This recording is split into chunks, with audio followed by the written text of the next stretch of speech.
جوان بیالی سپاسگزارم از جوان بیالی که با چنین مؤسسه نابنیادی وزیر زمان ساخته و استفاده داد. ولی ما از همه شرایط‌های مکتب راضی هستیم، ولی یک چیز با ما مشکلی است، در همین دائمی قوه برق نیست.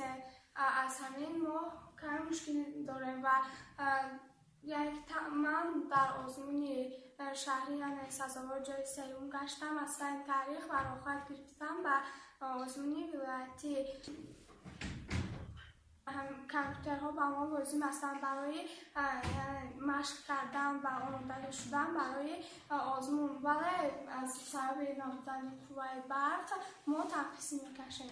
ما وقتی که ساعت 8 به مکتب می آییم وقت خاموش می شود و وقتی که از مکتب جواب می رویم برق گیران می شود. از همین سبب ما یکان ساعت هم نمی توانیم از این کامپیوترها استفاده بریم. در این مؤسسه من رئیس سازمان طلبگی همین مؤسسه میباشم و در اینجا ما پیش از همه برای این کامپیوتر رو استفاده بردم و ما قوه برق در اینجا نیست. ما این رو همچون یک تجهیزات اومده در اینجا ما این رو میبینیم ولی با این کار نمیکنیم. در شرایط وزیر زمان همه ما میدونیم که در شرایط وزیر زمان کامپیوتر و این چیزها رو ما خریده و در خانه خود استفاده بردن نمیتونیم. برای همین ما از این چیزها تنقیصی میکشیم.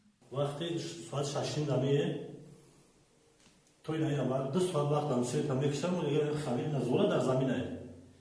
من 2 ساعت 8 بگیره اینجا درجه ای 8 هم میگذره این زمان کنه فایرات میکنه خونه‌شون میاد و شوشون میگیره میدم. درجه میبرم از خونه‌شون میپازه میاریم اخر وقت باشه. 2 سوت کم در اون زوله در زمین میمونه.